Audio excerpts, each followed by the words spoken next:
Hey guys, so today I'm going to be going over our Remnant of Ner'zhul kill. Like normal, I'm not going to be explaining all the mechanics and what they do, but more of how do we choose to deal with the mechanics. So the first decision that you have to make is comp.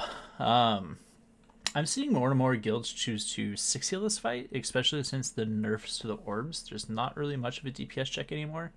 We decided just to keep 5 healing it. So that was decision number 1. Decision number 2 is there's this weak aura that I see a lot of guilds run to where it will automatically assign who's going to be outer and who's going to be inner for the mass dispels. We chose not to use this weak aura. I felt pretty confident in my ability to call it. What's nice about this weak aura too is it'll say, you can mass dispel this one, and then if like 2 players are paired and they can't handle the mass dispel to like their class abilities and things like that, it'll say ping pong. Um, you really can't get away with that, in my opinion. You just have to mass dispel it. It's really hard to live the damage. Maybe if you're 6 healing, but it's gonna be dicey. So I put markers just around the room, and you'll hear me call out where we'd be going for each one.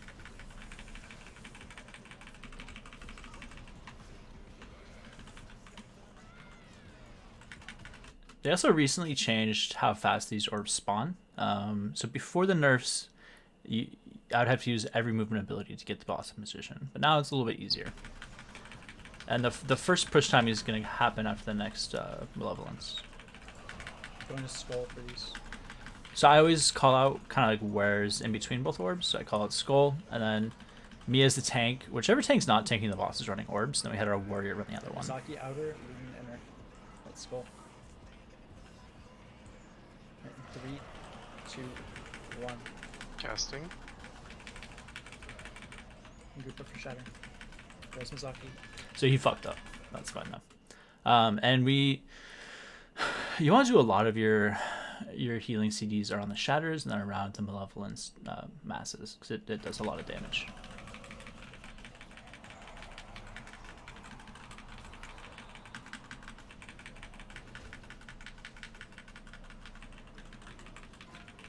Watch the frontal.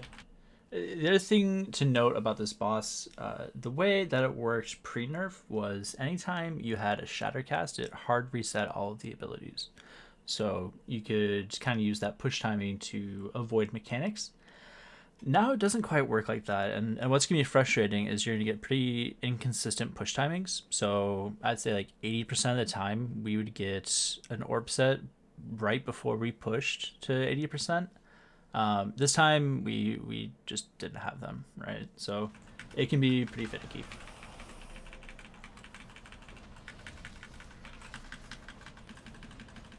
Alright, we'll be going to blue. The iron outer, Shiro inner at blue. Watch the frontal on blue. At blue. All right, so here I think you can see what I consider to be a player mistake. So we have one player outer, and then the player that's inner, he's not perfectly lined up, so it's going to make it a weird kind of angle that we get knocked, and then B, what we said is the outer player dictates the positioning, right? Because some classes, they still need space to like goblin jump back on. Like it's a mage, so you could play really close to the edge, but other classes have to play in a bit. But those 2 players need to be stacked the fuck up because it'll make the pool more concise, and it also gives the raid kind of a clear image of like where to stand. Get together. 3, 2, 1. Massing. So you can see the pools like are kind of taking up more space now. And it's not the biggest deal in the world, but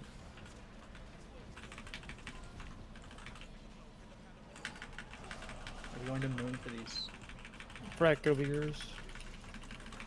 yeah. And the other thing that I for our kill night that we did is I wanted the priest to always communicate who's doing next, right? Because I never wanted to be in a situation, and this happened a few times where we get to the edge and the priest either forgets or thinks it's theirs, that it's on CD, or something just happened. Just communication is really helpful.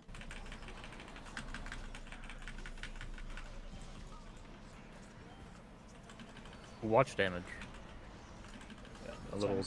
Yeah, so you can hear the raid call to watch damage. Like once you're kind of more comfortable in the fight, there'll be 2 points where you're gonna have to like kind of watch your damage. This one in particular is because we absolutely have to do this Malevolence before we push. The boss is at 61.7. So ideally you do the mass and then you have 4 or 5 seconds to kind of regain health before you push. So that we 90 outer, double inner.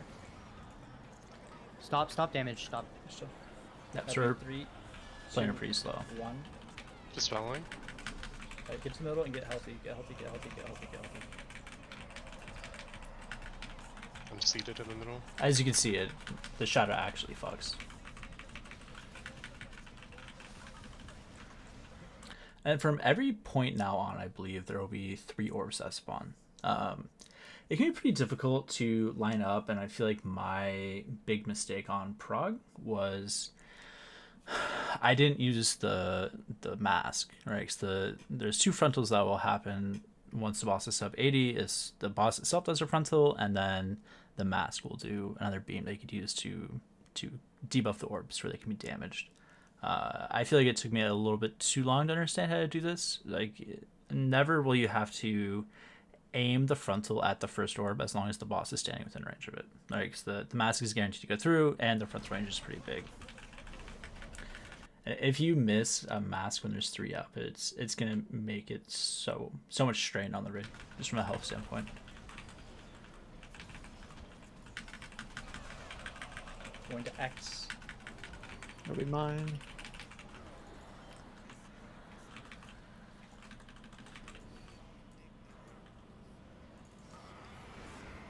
Luden outer, Goppy inner at X. I'll Watch go on 90. Wait till after these, it's fine. And 3, 2, 1. Massing.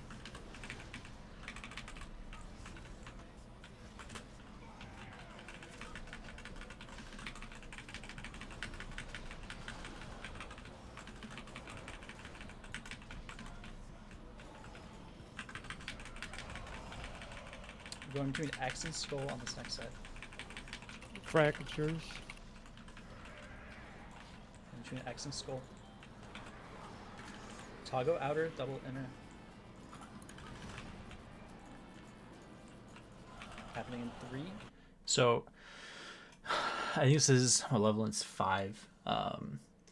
This one in particular, you can see on my screen the wiglet says pulls in 2. You almost always want to try to beat these pulls cast. If you don't, it just, the timing is just get really scary. What we used to do is after this cast we would lust. We decided not to do that for the kill since the boss doesn't like hard reset Malevolence timers anymore, and it actually ended up being like the play for sure. Go. Casting. Do not lust. Yeah, so you hear the call, do not lust. Basically what we decide to do is we're going to do Malevolence 6 and then lust. The boss will pretty much be at 30% by the time you do lust anyway.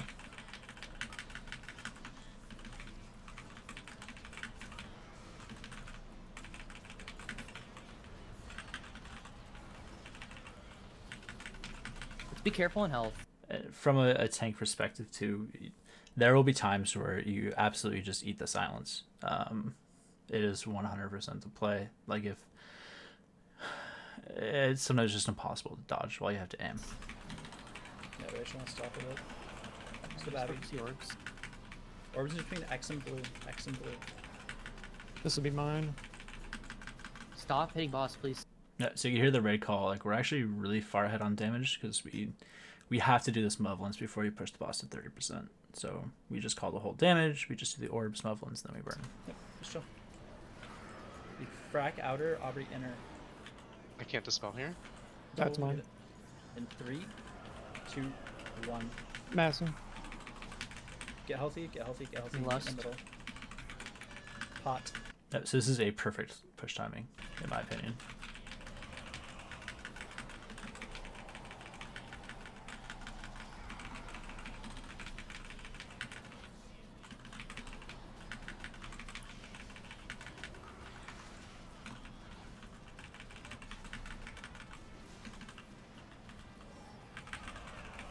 Going to green for these. So I call it that we're going to green. It's a pretty premature call.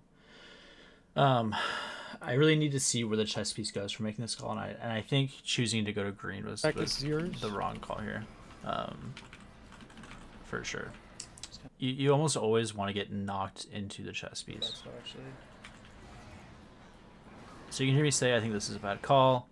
And what happens here is confusion. So we were under the assumption that you could mass off the chest, and like the benefit of doing that is you don't have to worry about getting knocked towards the chest. The downside of doing that is that it's just gonna be extra rate damage, right? So you'll hear some confusion. I cannot get outside. Okay, it'll be 90 out, mirror in 3, 2, 1. I'm gonna hit the chest. Just go, just go.